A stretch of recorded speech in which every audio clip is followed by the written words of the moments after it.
Hi everyone, in this video I wanted to talk a little bit about the tip of the spear because I believe I've come to understand what the tip of the spear represents. And this is something that Jonathan Kleck has been talking about, and he's been talking about how Donald Trump is the tip of the spear based on his coat of arms and based on a number of confirmations that he's been receiving about the tip of the spear.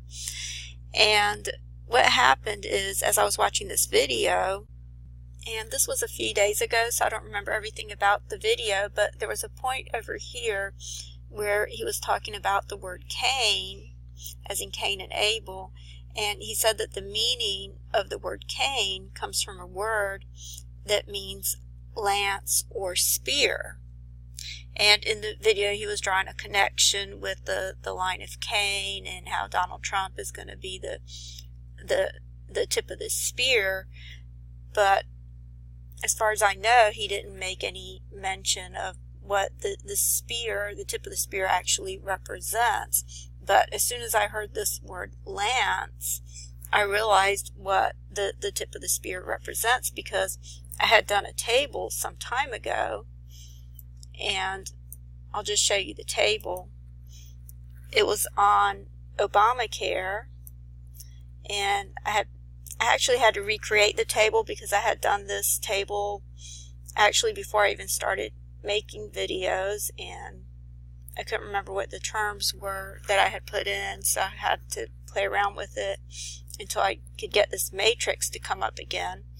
But the terms that I had put in were Obamacare, chip, mark, hand, forehead, hypoderm, and it came up in the first book of Kings 18:27, and of course these numbers are interesting in hindsight, looking back at these numbers that come up. But over here it says, "And it came to pass at noon that Elijah mocked them and said, Cry aloud, for he is a god.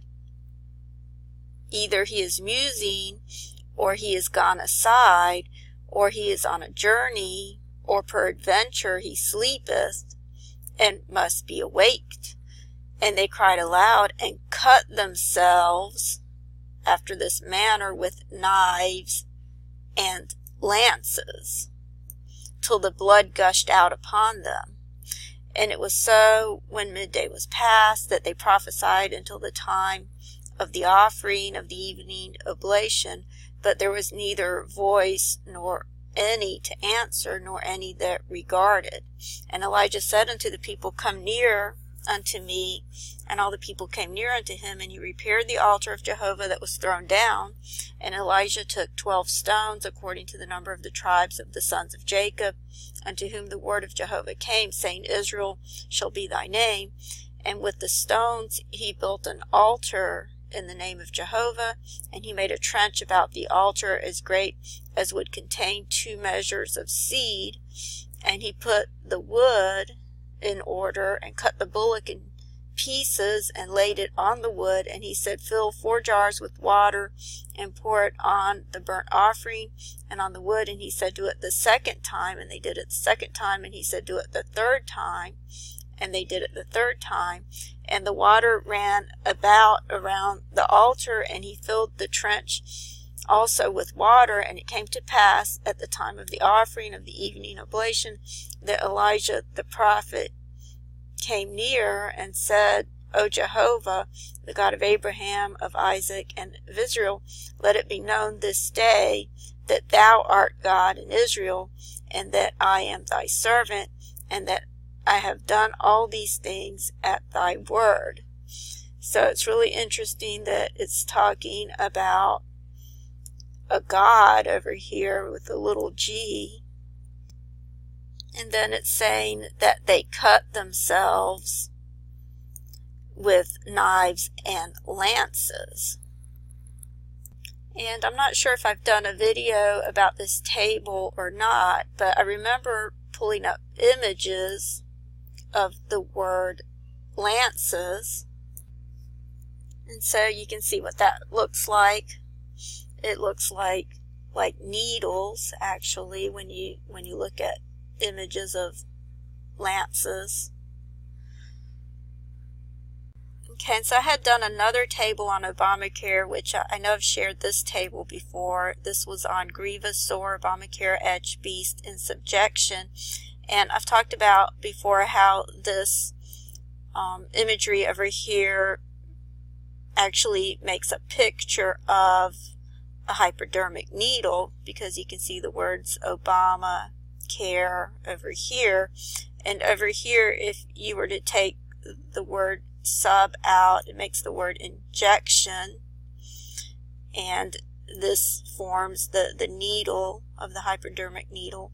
And then over here you have the word etch, and etch seems to be the preferred word that God uses in the codes for the mark, and the reason for that is because the actual meaning of the word mark is etch, and I'll show you that in a minute. But first I want to show you how God seems to prefer the term etch over the word mark.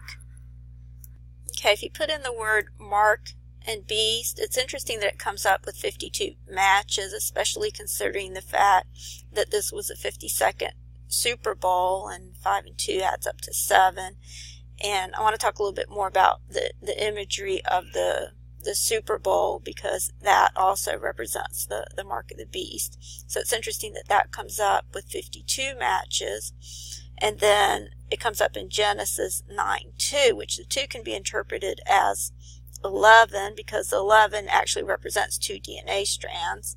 So it's really the number 11 is 2 sticks, is what 9/11 is. And then 9/11 actually adds up to 11. When you add 9 and 2 together, it makes 11. So 9/11 is really the number 11, and it's all about DNA.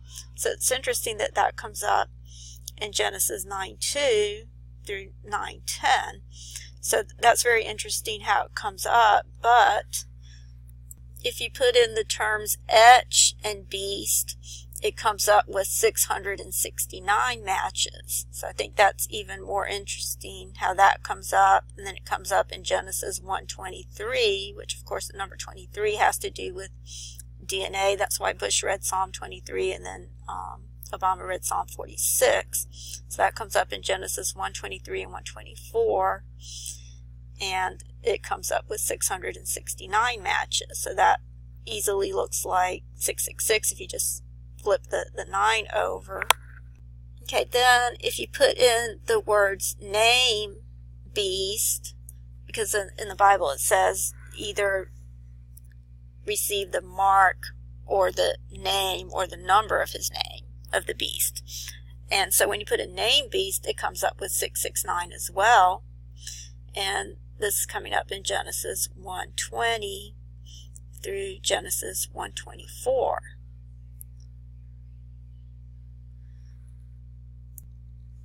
I had also shown before that if you put in the words last sin, it comes up with 6099, which again, that can easily be flipped over to make the number 666. And that's coming up in Genesis 1:4 through 1:11. And of course, verse 11 is the first use of the word seed, which is actually the word sperm in the Greek. And so this is all about the 2 types of seed, or 2 types of DNA. And if you put in the words first sin, it comes up with 715 matches. But what's interesting is that it comes up right at the very beginning with Genesis 1:1, which, as I've mentioned before, that also looks like the number 11, or like 2 DNA strands. And I've explained how it says in the beginning God created the heavens and the earth, but then when you look at verse 2 and you look at how it describes earth, you see that the earth was the abyss. So right from the very beginning, it's representing the 2 types of DNA. Okay, so then the next thing that I did is I watched a video by Pastor Sandy Armstrong that I talked about in my last video. So I've had this tab up since yesterday. But I watched this video next, and towards the end of this video, he's talking about 1 Samuel 17. Okay, and this is where it has a story about David and Goliath and how David defeated the giant, and what Pastor Sandy Armstrong was saying in the video, and it was at this point over here of the video, he was saying that the giant, how he was 6 cubits tall, he had 6 pieces of armor, and the weight of the spear was 600 shekels of iron. So he was explaining how the giant was actually the mark of the beast, the 666 system. And so this was prophetic of the last days. And of course, David represents Jesus. Jesus is the one who's going to destroy the giant, the fourth kingdom that it talks about in the book of Daniel. And it's interesting that this comes up in 1 Samuel 17, verse 7. So you have the Hebrew year as well as what technically should still be the Gregorian year, 2017. And so you have the 666 in here, and it's talking about the weight of the spear being 600 shekels of iron. And of course the iron represents the DNA of the Nephilim. We know that from Daniel 2, where it talks about the iron being mixed with miry clay. But I just wanted to show you that if you look at the word spear in the Greek, if you look at images of that, you can see how it looks like the tip of the spear images, like what Jonathan Kleck was showing. But you see that it also looks like a needle as well, or a lance in some of these images. And I just wanted to point out that in this table over here on Obamacare, where you have the word in subjection forming the needle, and of course this is what would cause whoever takes a mark to be in subjection to the Antichrist. But I believe the term sub in there as well refers to the fact that it goes under the skin. And then in this table I had put in hypoderm, which means under the skin, and then the other table showed a hypodermic needle. And so I'll just show you that again so you can see how it looks like a hypodermic needle with the etch or the mark or the RFID chip inside the needle. And I'll just show you the word mark in the Greek again, but it's interesting that again you have this coming up in verse 17 and 18 is where it talks about the mark of the beast, and you see the word mark over here in Revelation 13:17, and it's the Greek word haragma, and as you can see, this word means an etch. If you look at it over here, it's a scratch or an etching. And I've explained before that this is the word that's used even to this day. If you want to have a bracelet or something engraved, you would use this word haragma. So it implies a needle. Okay, so the other thing that I wanted to point out before I run out of time, but I still have a lot more that I want to share about this, but if you look at this imagery from the Super Bowl, once again, this also looks like a needle, like a hypodermic needle, and I think it's interesting that the footballs are believed to be made out of pig skin, and I tried to look that up, and I saw that it's not necessarily pig skin, that it's usually cowhide that's made out of, but nevertheless it's made out of skin, and so the way they've depicted this, it almost looks like a needle going under the skin. And again, this is Super Bowl 52, and it seems to represent the Twin Towers over here on this side, and then 50, which I believe represents the Jubilee year. And this also represents the capstone being placed on top of the tower, the One World Freedom Tower. And once again, it's interesting that it came up with 52 matches when you put in the words mark and beast. Okay, so I have a lot more that I want to share about the tip of the spear, but I'll have to do that in the next video. Thanks for watching. God bless you.